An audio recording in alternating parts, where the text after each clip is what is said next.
అనంతపురం నగర అభివృద్ధి తన మొదటి లక్ష్యమని టీడీపీ అభ్యర్థి దగ్గుబాటి వెంకటేశ్వర ప్రసాద్ అన్నారు. అసమ్మతి అసంతృప్తులను తనకు అనుకూలంగా మార్చుకొని ప్రచారాన్ని ముమ్మరం చేస్తున్నారు. ఇక ఎమ్మెల్యేగా గెలిచిన వెంటనే under ground drainage, dumping yard తరలింపు సమస్యను పరిష్కరిస్తామన్నారు. కూటమితోనే అభివృద్ధి సాధ్యమంటున్న టీడీపీ అభ్యర్థి దగ్గుబాటి వెంకటేశ్వర ప్రసాద్తో మా ప్రతినిధి రవిచంద్ర ఫేస్ టు ఫేస్. పార్టీలో ఉవ్వెత్తున ఎగిసిన అసమ్మతిని తనకి సమ్మతిగా మార్చుకున్నారు. మరి అధికార పక్షంలో ఏదైతే అసంతృప్తులు అసమ్మతులు ఉన్నారో వారిని వలసల రూపంలో తన వైపు తిప్పుకోవడంతో పాటు చతురతను ప్రదర్శిస్తూ పెద్ద ఎత్తున ఈరోజు ప్రచారంలో ముందుకు సాగుతున్న అనంతపురం నగర నియోజకవర్గ అభ్యర్థి దగ్గుబాటి వెంకటేశ్వర ప్రసాద్ ఈరోజు అనంతపురం నగరంలో ప్రచారం చేపట్టారు. మరి ఈ ప్రచారం చేపడుతున్న ఏదైతే దగ్గుబాటి వెంకటేశ్వర ప్రసాద్ పార్టీ ఇస్తున్న సూపర్ 6 పథకాలతో పాటు ఈ నగరానికి తనను ఎమ్మెల్యేగా ఎన్నుకుంటే ఈ నగరానికి అభివృద్ధికి సంబంధించి ఏం చేయగలరు, ప్రజలకు ఎలాంటి హామీలు ఇస్తున్నారనే వివరాలను మనం తెలుసుకునే ప్రయత్నం చేద్దాం. సార్ వెంకటేశ్వర ప్రసాద్ గారు, పరిస్థితి అంతా చక్కదిద్దినట్లున్నారు. అసలు చిన్న చిన్న సమస్యలు ఉన్నాయండి, కానీ పరిష్కరించుకుంటూ వెళ్ళిపోతాము. ఇంకా 1-2 సమస్యలు ఉన్నాయి. డెఫినెట్గా అవి కానీ 1-2 రోజుల్లో సాల్వ్ అయిపోతాయి. ఇబ్బందులు ఏం లేవు. మీరు చూస్తున్నారు కదా, ఘనమైన ప్రజానికం. డెఫినెట్గా అందరినీ కలుపుకొని ముందుకెళ్తాం. ప్రధానంగా వచ్చిన 2వ రోజే అధికార పక్షం మీద దృష్టి పెట్టి అటువైపు నుంచి వలసలను వేగవంతం చేశారు. ఇది ఎలా సాధ్యమంది? అసలు గత 5 ఏళ్ల సైకో జగన్ పాలన చూస్తే ఎక్కడ ఏ అభివృద్ధి కార్యక్రమం లేదు. వాళ్ళ సొంత కార్పొరేటర్లు అయితే ఏమి, ఎమ్మెల్యేలు అయితే వాళ్ళ మీద వాళ్ళకే అసంతృప్తి ఉంది.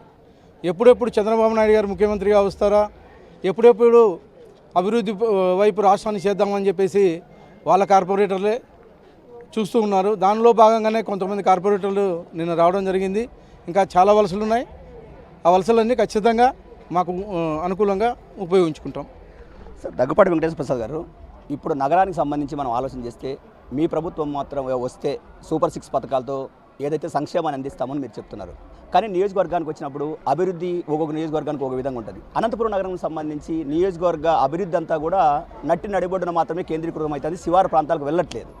ఒకవేళ దగ్గుబాటి వెంకటేశ్వర ప్రసాద్ అనంతపురం ఎమ్మెల్యేగా ఎంపిక అయితే ప్రధానంగా 2 సమస్యలు ఇక్కడ ఎక్కువ ఉన్నాయి. ఒకటి డ్రైనేజీ భూగర్భ డ్రైనేజీ సమస్య, రెండోది డంపింగ్ యార్డ్.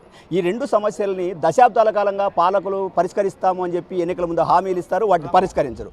ఒకవేళ మీరైతే ఏం చేస్తారు? అసలు ఇక్కడ మీరు చెప్పినట్లే డెఫినెట్గా సెంటర్లోనే ఉంది. సెంటర్లో అభివృద్ధి చేస్తే ఏంటంటే వాళ్ళ కమిషన్లు కానీ ఇవన్నీ బాగా వస్తాయి కాబట్టి దాని మీద మాత్రమే దృష్టి కేంద్రీకరించి చిన్న చిన్న అభివృద్ధి పనులు చేశారు. అవి కానీ మా గవర్నమెంట్లో 2014 నుంచి 2019లో చాలా అభివృద్ధి జరిగింది. గత 5 ఏళ్ళలో ఏమీ జరగలేదు. మీరు అన్నట్ల ఫస్ట్ తెలుగుదేశం ప్రభుత్వం వస్తుంది, మా చంద్రబాబు నాయుడు గారు ముఖ్యమంత్రి అవుతున్నారు. అండర్ గ్రౌండ్ డ్రైనేజ్ సమస్య ఏదైతే ఉందో ఫస్ట్ పరిష్కారం దిశగా అటే వెళ్తున్నాం. అలాగే డంపింగ్ యార్డ్ షిఫ్టింగు, ఈ 2 కాకుండా పారిశుద్ధి, అలాగే ట్రాఫిక్ ఇష్యూ బాగా అనిపిస్తూ ఉంది. లాస్ట్ 4-5 డేస్ నేను తిరుగుతూ ఉంటే ఎక్కడ చూసినా కానీ ట్రాఫిక్ సమస్య ఉంది. అలాగే ఇది కాకుండా ఔటర్ రింగ్ రోడ్డు, ఈ 5 సమస్యల మీద ప్రధానంగా దృష్టి పెట్టి పరిష్కరిస్తామని చెప్పేసి తెలియజేసుకుంటాను. ముఖ్యంగా వ్యవస్థలన్నీ కూడా చాలా అధికార పార్టీకి అనుకూలంగా పనిచేస్తున్నాయి. ఈ ఎన్నికల్లో కూడా అంటే నియమావళి వచ్చినప్పుడు కూడా ఇంకా పూర్తి స్థాయిలో వాళ్ళు ఎన్నికల కమిషన్ పరిధిలోకి రాకోకుండా అధికార పక్షానికి పనిచేస్తున్నారు. అందులో నగరంలో కూడా కొంతమంది ఆ విధమైన పని చేస్తున్నారు. దీన్ని ఎట్లా సమానం చేసుకుంటుంటారు? అసలు మేము అధికారులకైనా ఒకటే హెచ్చరిస్తున్నాం, ఈ విధమైన రూల్ చేస్తే డెఫినెట్గా రేపు పొద్దున ఇబ్బంది పడే పరిస్థితి ఉంటుంది. మీకు చూస్తున్నారు, ఎంతోమంది ఉద్యోగస్తులు జాబులు పోగొట్టుకున్నారు. ఇప్పుడు తెలంగాణలో చూస్తున్నారు, జైలు పాలవుతున్నారు. అదే పరిస్థితి ఇక్కడ పనిచేసే అధికారులకు ఖచ్చితంగా ఉంటుందని చెప్పేసి హెచ్చరిస్తున్నాం.